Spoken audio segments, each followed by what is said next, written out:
Welcome to my mini blog. আজ যে রেসিপিটা তোমাদের সাথে আমি শেয়ার করব সেটার নাম হচ্ছে গন্ধরাজ চিকেন। এটা আমি ফার্স্ট টাইম বানাচ্ছি। এটা বানানোর জন্য যে ইনগ্রেডিয়েন্টস গুলো লাগবে সেগুলো আমাদের বাড়িতেই মোস্টলি থাকে। তো আমি পেঁয়াজ কুচো করে রেখেছি আর গন্ধরাজ লেবু কেটে রেখেছি, আর এটা হচ্ছে গন্ধরাজ লেবুর জেস্ট, আর কিছু লঙ্কা আমি চিড়ে রেখেছি। মাংসটা প্রথমে ভালো করে ধুয়ে নিয়ে ওর মধ্যে পেঁয়াজ কুচি, গন্ধরাজ লেবুর রস, অল্প পরিমাণে লেমন জেস্ট, চেরা কাঁচা লঙ্কা, সামান্য পরিমাণে টক দই, গোলমরিচ গুঁড়ো, রসুন বাটা, আদা বাটা, আর লাস্টলি কাজু বাটা, আর সাথে নুন আর চিনি তো আছেই। ওগুলো দিয়ে ভালো মতন করে মাংসটা ম্যারিনেট করে রাখতে হবে মিনিমাম আধ ঘন্টা মতো। লেবুর রস তো দেবই, তার সাথে সাথে কিন্তু লেবুর খোসাগুলোকেও ম্যারিনেশনের সময় মাংসের মধ্যেই রাখতে হবে, যাতে গন্ধরাজ লেবুর যে ফ্লেভারটা ওটা আরো বেশি করে মাংসের মধ্যে ঢোকে। আর এই রান্নাতে আমি কোনো রকম টমেটো, শুকনো লঙ্কার গুঁড়ো বা হলুদ এগুলো অ্যাড করিনি। এই পুরো রান্নাটাই হবে হচ্ছে সাদা তেলে। এখন 9টা বেজে গেছে রাত্রির, আমি ভাতও বসিয়ে দিয়েছি। মাংসটা রান্না হয়ে গেলেই তারপর তোমাদেরকে আমি দেখাচ্ছি, পুরো রেসিপিটাই আমি দেখাবো, তোমরা চেক করে নিও। তেল গরম হয়ে যাওয়ার পর গরম মশলা, শুকনো লঙ্কা, তেজপাতা ফোড়ন দিয়ে ম্যারিনেট করা যে মাংসটা আছে ওটা দিয়ে দেবো। এটা এতটাই ইজি রান্না আমার করতে, তোমরা বিশ্বাস করবে না, আধ ঘন্টা মাত্র লেগেছিল।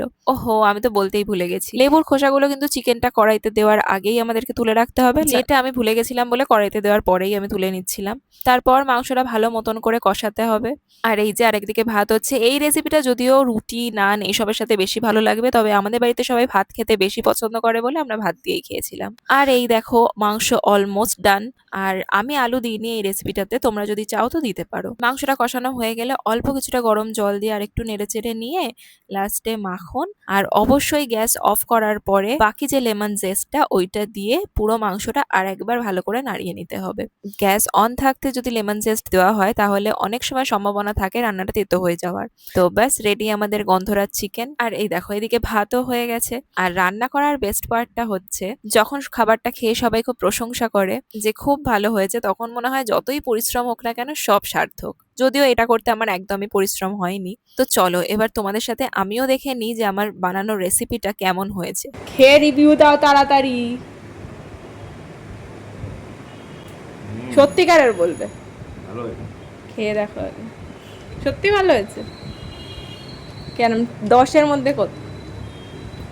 10। মিথ্যে বললে, এটা তো ভাবতে হয়েছে। সত্যি ভালো করে বলো। 10-এর মধ্যে ভালো হয়েছে। ও 11 না। তাই আমি পাস করে গেছি। চলো এবার আমিও খেয়ে নিই, দেখা হবে আবার পরের কোনো ব্লগে। বাই।